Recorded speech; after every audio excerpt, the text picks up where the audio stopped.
기도해 주셔서 지난 주간에 몽골 선교를 잘 다녀왔습니다. 몽골은 정말 넓은 땅이었습니다.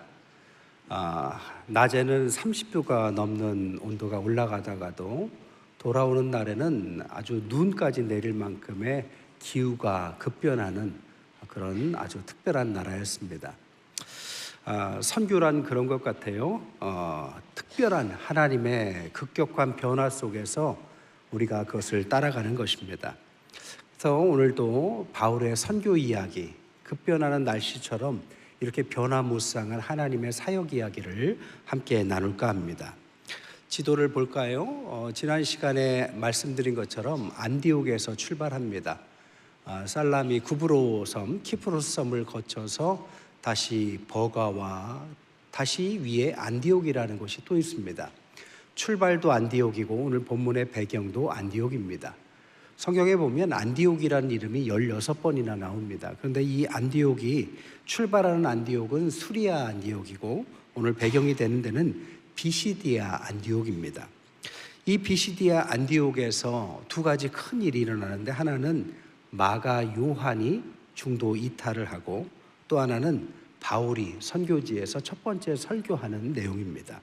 함께 하나하나 보죠. 13절에 보니까 버가에 이르니 요한은 그들에게서 떠나 예루살렘으로 돌아가고, 이 떠났다라는 말은 공식적인 어떤 잘 헤어졌다라는 말이 아니라 도망쳤다라는 뜻입니다. 이 마가 요한은 선교지에 그냥 어찌 말하면 깊이 생각 안 하고 따라왔다가 지금 도망을 치는 꼴이 됐습니다. 이유가 뭐냐? 몇 가지 이유가 있어요. 버가라는 지역은 아주 초여름의 날씨가 굉장히 높다고 합니다. 그리고 전염병도 굉장히 심했고 산적대가 그렇게 많았다고 합니다. 그러니까 그냥 여행이라고 하기에는 너무 두려운 길인 거죠.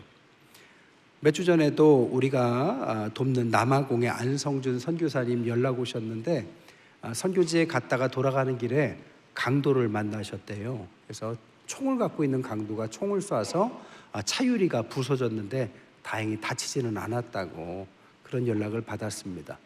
얼마나 놀랐을까요? 죽을 수도 있었잖아요. 그러니까 선교지는 이런 일들이 있기 마련입니다. 마가는 선교사로서 준비된 사람이 아니었어요. 바나바의 조카로서 그냥 따라온 것뿐이죠. 또한 그가 이런 것들을 어려움을 견디지 못한 이유 중에 하나는 그가 그 시대에 정말 타고난 금수저로 자랐기 때문입니다. 마가가 누구냐? 우리가 잘 아는 마가의 다락방의 이 마가가 바로 이 마가를 가리킵니다. 이 마가의 다락방에서 얼마나 많은 일이 있습니까? 예수님의 최후의 만찬도 마가의 다락방이라는 이야기도 있고 120명이 성령의 오순절의 역사를 겪었던 것도 마가의 다락방입니다. 120명의 사람들이 들어갈 수 있는 집이라면 얼마나 대저택이에요? 그 집의 주인이 마가의 어머니였습니다. 그러니까 부자 어머니 밑에서 자란 부유한 아이가 마가죠.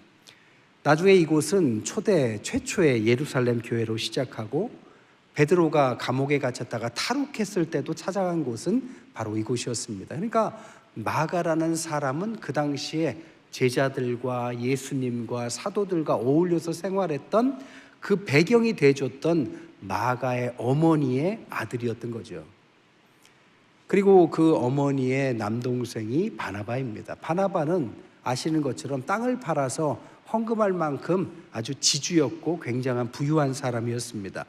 그 조카가 지금 오늘 배경에 마가가 되는 거죠. 선교는 아무리 별거 아닌 것 같아도 여행은 아니죠. 선교라 함은 그냥 따라가고 관찰하고 경험 쌓기에는 너무나도 위험하고 중요한 사역입니다. 그렇기 때문에 사명을 가지고 훈련받고 단련된 사람에게는 가능한 일이지만 마가와 같이 그냥 따라와서는 도저히 견딜 수 없는 사역인 거죠. 결국 도망치게 된 것입니다. 근데 1차 선교가 끝나고 도망치고 2차 선교가 시작됐을 때 마가는 1차 선교, 자신이 도망쳤던 그 선교의 여정 가운데 하나님의 놀라운 은혜가 많았다라는 사실을 알게 됩니다. 후회를 해요.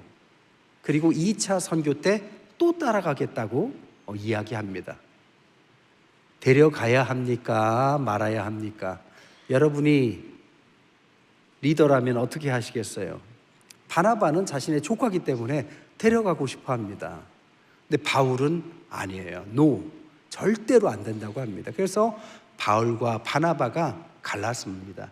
바울은 2차 선교를 가고, 이때부터 바나바는 이제는 선교의 메인 스트림에서 빠지게 되는 거죠. 조카 때문에 결국 이런 결과를 낳습니다. 그리고 나서 이제 마가는 사도행전에 나오지 않아요. 그리고 한참 시간이 흘러서 기록이 이렇게 나옵니다. 골로새 4장 10절에 보니까 나와 함께 갇힌 아리스다고와 바나바의 생질 마가와 이 마가에 대하여 너희가 명을 받았음에 그가 이르거든 영접해라. 마가가 상당히 훌륭하고 바로 바울과 함께 감옥에 있는 장면이 연출이 됩니다. 그리고 빌레몬서 1장 24절에 보니까 또한 나의 동역자 마가, 바울이 마가를 동역자라고 아주 칭찬을 하고 있습니다. 디모데후서 4장 11절에는 내가 올 때 마가를 꼭 데리고 와라. 그가 나의 일에 유익하다. 시간이 흐르고 어떤 일이 있었는지는 알 수 없지만 마가는 변해 있었습니다. 그리고 베드로도 마가에 대해서 베드로전서 5장 13절에 내 아들 마가라고 할 만큼의 훌륭한 선교사, 아니 그 당시에 교회 지도자로 성장해 있었습니다. 그리고 알다시피 그는 마가복음이라는 복음서의 최초의 복음서를 쓰는 그런 훌륭한 지도자로 되어 있었던 거죠. 신앙생활 처음부터 잘 하기 힘들죠. 그렇다고 해서 그 사람이 신앙을 이제 끝까지 잘 못할 거라고 생각하면 오산입니다. 신앙도 초기가 있고 중기가 있고 말기가 있고 과정을 거치면서 사춘기를 겪지만 이 사춘기를 통해서 성숙해 갑니다. 아이들도 사춘기 때 막 말 안 듣잖아요. 그러나 나중에 성인이 되면 그게 꼭 필요한 과정이 되듯이 마가도 신앙의 사춘기를 겪었습니다. 그리고 훌륭한 신앙인으로서 성장해 간 거죠. 최재천 박사는 통섭이라는 책에서 이렇게 말했습니다. 모든 동물들은 부모의 역할을 대부분 이렇게 한답니다. 침팬지는 견과류를 주면서 돌로 깨는 모습만 보여주고 깨주진 않는데요. 그리고 따라하라고 가르쳐 준답니다. 새들은 날아가는 모습을 보여주고 그가 날아갈 때까지 스스로 날 수 있을 때까지 기다려만 준답니다. 어떻게 도와주는 것은 없대요. 보여주고 끝이랍니다. 그런데 동물들은 이런 과정을 겪을 때 시간이 걸림에도 절대 짜증내는 법이 없고 대신 해주는 법도 없고 무한한 인내심을 가지고 기다려주고 못한다고 핀잔하거나 버리지 않는다고 그래요. 그래서 최재천 박사는 이때 이 표현을 뭐라고 표현했느냐? 아름다운 방황과 따뜻한 방목이다. 그렇게 동물들은 자녀를 키운다고 합니다. 오은영 박사는 이렇게 말했어요. 대부분의 문제 있는 아이들의 문제는 부모 때문인 경우가 많더라. 이유가 뭐냐? 부모가 아이 스스로 성장할 시간을 주지 않거나 아니면 아주 임의적으로 자기가 다 가르치려 들면 아이가 문제가 생기는 경우가 많더라. 신앙이나 삶이나 사춘기가 있고 방황의 시간이 있고 고통의 시간도 있습니다. 그러나 해야 될 것은 기다려주는 거죠. 아니 침팬지도 기다려주는데 우리 인간이, 우리 신앙인들이 왜 이렇게 신앙의 사춘기를 겪는 사람을 못 기다려줄까요? 넌 안 돼. 야, 그렇게 하니까 넌 틀렸어. 만약에 바나바가 자기 조카가 첫 번째 이렇게 실수했을 때 야, 너는 앞으로는 안 되겠다. 너 데리고 다니다가는 나까지 잘못되겠다. 그냥 너는 집에 있어라. 만약에 이렇게 하고 그에게 기회를 주지 못했다면 어떤 일이 일어났을까요? 마가복음은 쓰여지지 않았을 겁니다. 그리고 마가복음이 쓰여졌기 때문에 마태, 누가, 요한복음도 그 마가복음의 영향을 받게 됩니다. 결국 우리가 읽는 오늘날 복음서가 탄생하지 못할 수도 있었죠. 그 모든 것을 탄생시킨 배경에는 신앙의 사춘기, 방황기를 기다려준 성숙한 신앙인들이 있기 때문이다라는 거죠. 두 번째, 바울은 여기서 첫 번째 설교를 합니다. 바울은 선교지에서 3번 선교를 해요. 비시디아, 안디옥, 루스드라, 아테네에서 설교하는데요, 각각 청중이 다릅니다. 비시디아, 안디옥은 유대인과 경건한 이방인을 회당에서 설교하고요, 그리고 루스드라에서는 교육받지 못한 이방인에게, 그리고 아테네에서는 교육받은 이방인에게 각각 설교를 합니다. 오늘은 경건한 이방인들에게 설교하는 배경입니다. 14절에 보니까 비시디아 안디옥에 이르러 안식일에 회당에 들어가 앉은지라 회당장들이 물어 이르되 만일 백성을 권할 말이 있거든 말해라. 그 당시에 회당에서는 특별한 설교자가 온 경우에는 설교를 허락했습니다.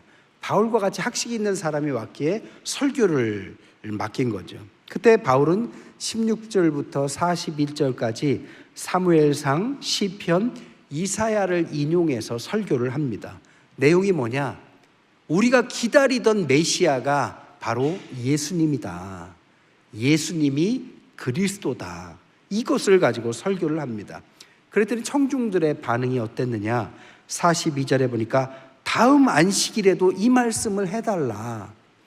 43절에는 유대인과 유대교에 입교한 경건한 사람들이 많이 바울과 바나바를 따랐다. 44절에는 그 다음 안식일에는 온 시민이 소문을 들었죠. 거의 다 모여서 다시 설교해달라고 요청했다라는 겁니다. 폭발적인 반응을 받게 됩니다. 그러나 모두가 다 좋아한 건 아니에요. 유대인과 이방인의 반응이 완전히 갈렸습니다. 유대인들은 45절에 보니까 유대인들이 그 무리를 보고 시기가 가득하여 바울이 말한 것을 반박하고 비방하고, 50절에는 신의 유력한 자들을 선동하고 박해하고 지역에서 쫓아내려고 했다. 유대인들은 완전히 반대하고 있습니다. 반면 이방인들은 48절에 듣고 기뻐하고 하나님의 말씀을 찬양하며 영생을 주기로 작정된 자들은 다 믿고, 49절에는 주의 말씀이 그 지방에 두루두루 퍼졌다. 완전히 두 갈래 방향으로 바뀌어, 한쪽은 지나친 박해가 일어나고 한쪽은 굉장한 부흥이 일어났다라는 것입니다. 여러분, 이런 상황이라면 여러분은 유대인에게 가겠습니까? 이방인에게 가겠습니까? 지금 성경은 그걸 묻고 있는 거죠. 그래도 유대인이 먼저야, 동족이니까. 이렇게 하시겠습니까? 아니면 이방인이지만 문이 열리는 쪽으로 가야 되겠다, 이런 생각을 할까요?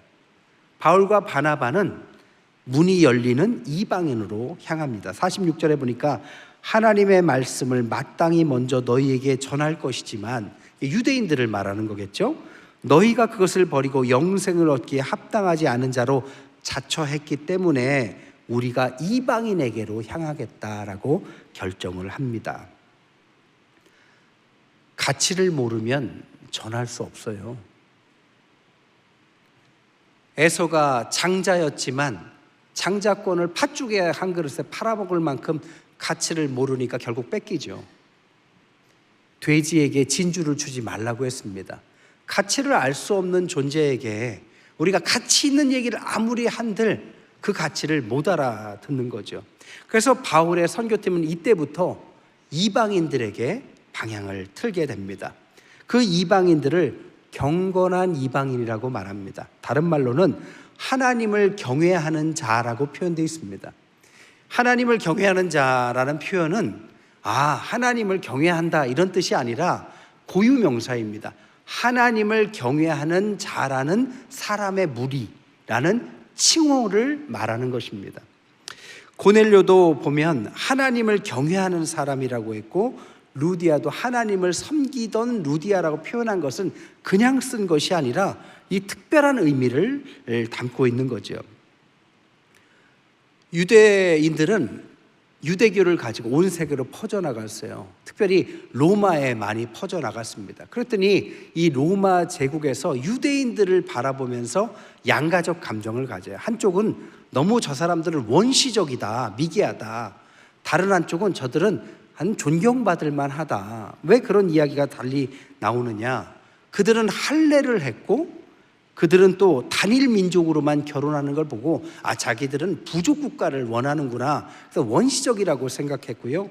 또 반면에는 학문을 숭상하고 영적인 것을 추구하고 경건 생활을 하고 아이를 유기하지 않고 이혼하지 않고 이런 모습을 보면서 자기들의 신을 믿는 다신론자들은 타락하고 성적으로 막 문란한데 이 사람들은 굉장히 경건하고 단일신, 하나님을 믿으면서 평생 경건한 생활을 한다 해서 그들을 존중했습니다. 그래서 헬라어 성경으로 번역해서 이 포교가 많이 됐어요. 그래서 그 당시에 7천만 명이나 됐던 로마 제국의 시민들 중에 유대교를 믿는 사람들은 700만 명이나 됐습니다.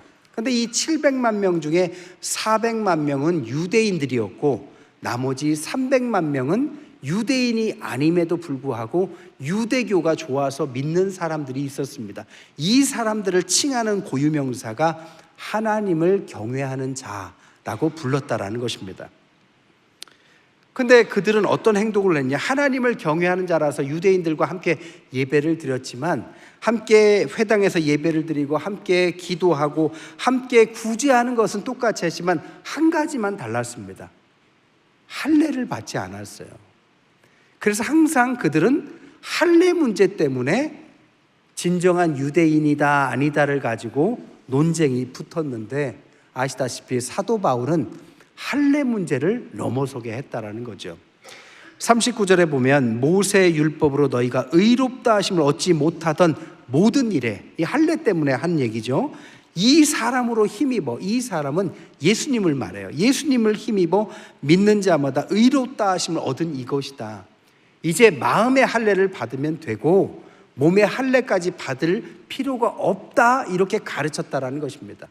그때 이제 유대인들은 화가 나는 거죠. 자신들의 가장 중요로 여기는 율법을 어긴 거니까요. 그래서 45절에 시기하고 반박하고 비방하고 경건한 귀부인들과 유력한 자들을 선동해서 박해하고 쫓아내려고 한 것이고, 반면에 이방인들은 할례 문제가 해결됐기 때문에 그들은 듣고 기뻐하고 말씀을 찬양하고 영생을 주기로 작정된 자들이 다 믿고 주님의 말씀이 두루 퍼지는 역사가 일어나게 된 것입니다.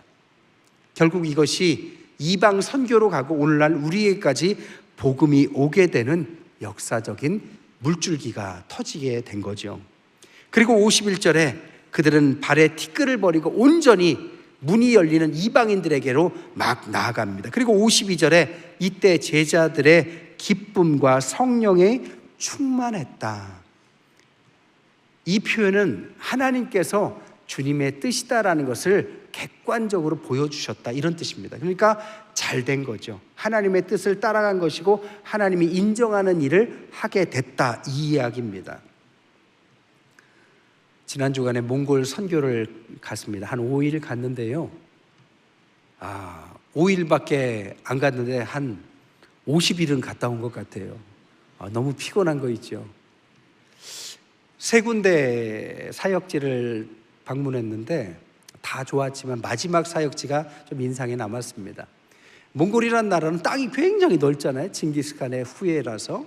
근데 대부분 초원이고 비가 잘 내리지 않고 사막화가 되어 있습니다. 인구가 몇백만밖에 안 돼요. 그런데 출산율은 지금 얼마냐면 한국의 4배에서 5배래요. 그러니까 4명, 5명 낳는 거죠. 그러니까 아이들이 많아요. 아직 개발은 안 됐는데 아이들이 많습니다. 그래서 마지막 간 교회는 이 아이들이 굉장히 많았습니다. 몽골에는 기독교 복음화율이 1%래요. 그러니까 기독교 교회가 몇 개 없는데 그 지역에 교회가 하나 있는데 그 지역에 아이들이 많았습니다. 갔는데 우리 선교팀이 가서 워십도 하고 먹을 것도 주고 막 이렇게 했는데 우리를 너무 좋아하는 거 있죠. 너무 환대해주고 기뻐해주고 또 가고 싶은 거 있죠. 왜? 환대해줬으니까. 여러분, 복음은 열리는 곳으로 가는 것입니다. 오늘 말씀이 그거예요. 하나님은 우리를 어디로 가기를 원하시나? 5가지를 생각하면 돼요. 첫째, 문이 열리는 곳으로 가면 돼요. 이것은 꼭 우리가 먼 미래, 먼 외국을 이야기하는 게 아니라 여러분의 삶에서도, 직장에서도, 사역에서도 막힌 곳이 있고 열리는 곳이 있습니다. 그러면 어디로 가느냐? 막힌 걸 가지고 막 답답해할 것이 아니라 열린 곳을 가면 됩니다. 하나님이 여시는 것이거든요. 두 번째로는 하나님을 찬송하는 곳으로 가십시오. 같은 동족이라도 박해하는 사람이 아니라 이방인이라도 그것을 기뻐하는 사람이 있고 하나님께 영광 돌린다면 그곳이 우리가 가야 할 곳입니다. 세 번째로는 영생 주시기로 작정된 자들에게 가십시오. 저 사람은 아직 예수를 믿지 않지만 복음을 얘기하면 자꾸 들으려고 한다면 하나님이 영생을 주기로 작정된 계획이 있는 것입니다. 그러면 가야 해요. 가기 싫어도 가야 합니다. 네 번째로는 모두의 기쁨이 되는 곳으로 가십시오. 사역지처럼 바울이 그랬던 것처럼 갔더니 문이 열리고 온 성에 기쁨이 넘친 것처럼 가서 우리는 괴롭고 거기만 좋거나 우리는 기쁜데 거기는 기분이 안 좋거나가 아니라 서로 사역을 했더니 서로 기쁨이 넘친다면 그곳은 하나님이 우리를 보내신 곳입니다. 마지막 5번째로는 성령의 충만한 역사심이 있어야 합니다. 항상 여지를 두셔야 돼요. 어디로 전도를 하든 선교를 하든 아니면 누구를 만나든 그곳에 갔더니 하나님이 만남을 주시고 하나님께서 그 가운데 내가 생각하지 못했던 성령의 역사심이 일어난다면 하나님께서 인도하는 곳이고 하나님께서 이끄는 곳입니다.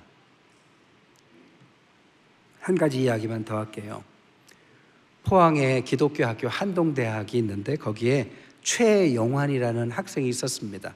신앙이 좋았어요. 한동대가 기독교 학교인데 거기 교훈이 Why not change the world? 왜 세상을 못 바꾸냐? 세상을 바꾸자. 이게 교훈이에요. 그래서 자기도 세상을 바꾸기로 하나님 앞에 헌신을 다짐합니다. 이제 군대를 가는데 장교로 복무하게 됐습니다. 하나님께 기도했대요. 하나님, 군대에 가서 정말 중심으로 보내주시면 제가 군 복음화에 힘쓰겠습니다. 근데 하나님은 어디를 보냈냐면 저 최전방 GOP 사람도 거의 없는 곳으로 보내더래요. 그러니까 하나님 중심으로 보내달라 했더니 왜 이곳으로 보내주십니까? 거기에 또 기도합니다. 하나님, 여기에서 많은 군 장병들과 또 세상에 있는 사람들과 커뮤니케이션을 많이 하게 해주세요. 그래서 편지를 쓰려고 봤더니 GOP가 편지지가 거의 이렇게 받기도 힘들고 보내기도 힘들더랍니다. 그러다가 어느 날 밥 먹고 나오는데 군대 가면 우유 하나씩 주거든요. 우유곽을 먹고 나면 이렇게 재활용하려고 잘라가지고 말려요. 그것을 딱 보고 나서 번뜩이는 아이디어가 생각났습니다. 아, 우유곽을 편지지로 쓰면 좋겠다. 그래서 우유곽을 잘 말려서 오려서 거기에다가 편지를 쓰기 시작하는데 누구한테 쓰냐면 전 세계 저명한 인사들에게 편지를 썼습니다. 젊은이들에게 당신들이 성공한 성공 비법과 비전에 대해서 공유해달라. 여러분이 그런 편지를 받는다면 어떤 마음이 들까요? 도와주고 싶습니까?